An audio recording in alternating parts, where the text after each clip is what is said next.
All right, everybody. Today we're going to be focusing on the Battle of Britain. Now, at this point, you should have already watched the Ed puzzle. You should have already completed the assignment from last week that you guys started working on. Now is the last piece of the puzzle, is the lecture, filling in your guided notes with it. So this is kind of where we're going to spend some time here, just kind of talking about some things, kind of highlighting some key things. All right. So at this point, so this thing loads. Come on, computer. Come on, computer. All right, so this is where we're at, guys. See, all the things that are in red here is all Nazi Germany. So at this point, they controlled Norway, they controlled Denmark, they captured Paris, France, Italy, all these territories here on the east are all captured. All right, so as I mentioned to you guys yesterday, now this is Great Britain by themselves. It's basically them against everybody else, okay? Britain is left to defend themselves alone against the rest of this big, huge empire that Hitler is going to build. Now, at this point, the United States is neutral. We're not involved in the war yet. Okay, so we'll kind of get to that. So Hitler conquered most of Europe. It's Hitler against Great Britain. They're left to kind of fight on their own now at this point. So that will lead to the Battle of Britain. So with that being said, this, guys, we kind of saw a little bit of taste of this with the movie Dunkirk that we watched yesterday. There were a lot of dogfights up in the air. You had the RAF, the British Royal Air Force, against the Luftwaffe, and they were led into a lot of combat fighting. All right, so here's the deal: that in order for Germany to invade Britain, they had to cross water. So that was a very difficult challenge that Germany had to do. So this whole Blitzkrieg thing with the panzers and with the infantry and with the Luftwaffe, it's different here in France because it's all land-based. That's what Hitler succeeded at. That's what he was really good at. But now Britain was a whole different animal because you had to cross the water, okay? And that wasn't the wheelhouse. The Navy of Germany was not the wheelhouse, whereas that was Great Britain's powerhouse. Great Britain's powerhouse was the Navy. So this is something that will lead into a lot of an Air Force battle. Okay, so Hitler, in order to invade Great Britain, he needed to use the Luftwaffe, the Air Force, to pound Great Britain. Okay, he needed to knock out their factories. He needed to decimate and destroy the British Royal Air Force because German ships needed to cross. And if the Royal Air Force, the British Royal Air Force, was able to bomb the boats, Hitler wouldn't have been able to evade. So Hitler had to establish air superiority. Okay, he had to establish that. So that led into the summer of 1941, that led into basically this big showdown where you have the Luftwaffe against the British Royal Air Force. And they were competing and they were fighting. And especially, you guys see my cursor here, the southern coast down here, London and down south here. This is where a lot of the battles are going to take place with the Luftwaffe and the British Royal Air Force. And for a period of time, the Luftwaffe are going to hammer London with bombs, as we'll get to. They call it the Blitz of London. Okay, so let's move on. Okay, so during the course of the Blitz of London, Winston Churchill goes on the radio and he delivers this speech. I'll kind of read it for you, but we shall fight on the beaches, we shall fight on the landing grounds, we shall fight in the fields and in the streets, and we shall fight in the hills. We shall never surrender, and even if, which I do not for a moment believe, this island or a large part of it were subjugated and starving, then our empire beyond the seas, armed and guarded by British fleet, would carry on the struggle until in God's good time, the new world with all its powers and might stepped forth to the rescue and liberation of the old. Basically, guys, meaning that he was encouraging the British people that we are never going to surrender. He encouraged the British to inspire them to rise up and defend the homeland, that we will never surrender. We'll fight them on the beaches, we'll fight them in the air, we'll fight them in the oceans, we'll fight them in the landing grounds. They're going to keep on fighting them, and they're not going to surrender. Because if they do surrender, guys, that's the end of the British Empire. That's the end of this largest empire, their home, as they know it. Now it'd be controlled by Germany. And they did not want that. Okay? So Winston Churchill, in the desperate time of the Battle of Britain, uses this speech to inspire his people to not give up and make sacrifices and fight to the death if need be. Because if they don't, they'll be controlled by the Nazis. Okay? So, in your guided notes, Battle of Britain. After the taking of France, Hitler focused on trying to defeat Britain. This is the Germans' plan to invade was called Operation Sea Lion. I would highlight that in your notes. Some of you guys are having a difficult time finding things in your notes. Highlight the key things that I have bold and underlined. So Operation Sea Lion is the name of the German invasion plan. We're again using the Luftwaffe, using the Air Force to decimate and to destroy the British Royal Air Force. So Hitler launched an air war on Britain to take out the British Air Force, the British Royal Air Force, the RAF. Now again, this was crucial to the German war plan.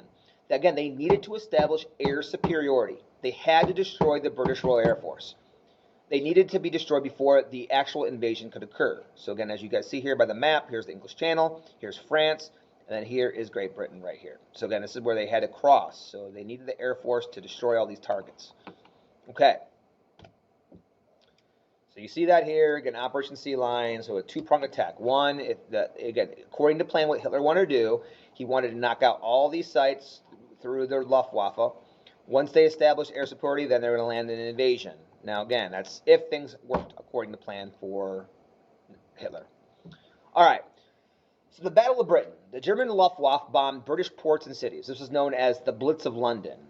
These were attacks on civilians. And ultimately these attacks were meant to weaken the British will to fight. That if you hit the British homes, if you hit the subway systems, if you hit the cities, and you keep bombing, that eventually Hitler thought the British were going to surrender. Which leads me into that speech by Winston Churchill I just read to you guys. Again, trying to get people to be inspired to keep on the fight. So, guys, this was they call it the Few. This was a name given to the British Royal Air Force. There were nearly 3,000 RAF, British Royal Air Force pilots. 595 of them out of the 3,000 were from British occupied lands. The average age of the pilot was 20 years old, so very young. Now, this was also going against the Luftwaffe. So there were 640 total aircrafts. So 3,000 men served in 640 aircrafts. They were up against 2,600 German planes, Luftwaffe planes. So they were almost 4 times outnumbered. So that's why they call them the British Royal Air Force. They call them the Few. Because these men are going to defend against a much larger enemy in the Luftwaffe. Here's a picture, guys, showing you. This is a British subway, and you see people who are underground, who are hiding, who are sleeping in the tunnels down here. Again, they're calling the Blitz of London. Again, Hitler thought these people would give up and surrender. They weren't, according to Hitler, thought them as being weak and weren't willing to go through sacrifices in order to save their country. And, as I said, Winston Churchill really inspired them to really, withstand that and defend their home. But this was a really serious thing, in that these bombing campaigns throughout London, hitting civilian targets, really forced a different lifestyle amongst these people, having to hide underground. So obviously living in a war zone, and we're kind of seeing that now, with the whole Ukraine thing, about how wars happening in towns and in cities, and people are being forced to flee and hide and do what they got to do to survive. So we're seeing that, live and in color now.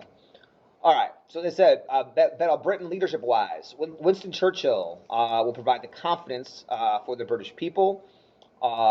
He will be a former reporter earlier in his career. So Winston Churchill was brilliant in terms of the media and shaping public opinion and knowing the right words and the right things to press to inspire people, because he had that media background.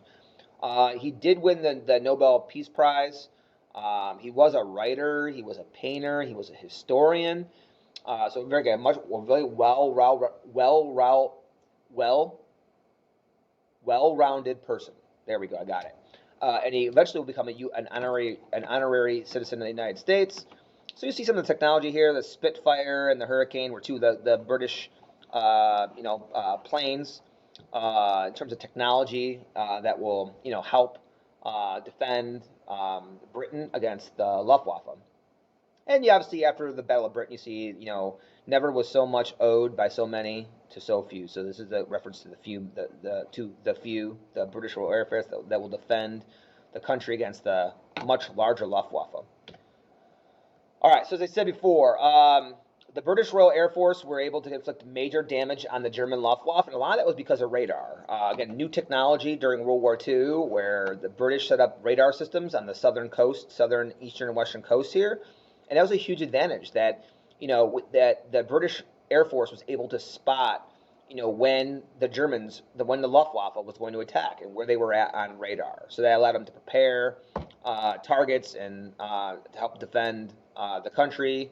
So that was kind of the equalizer.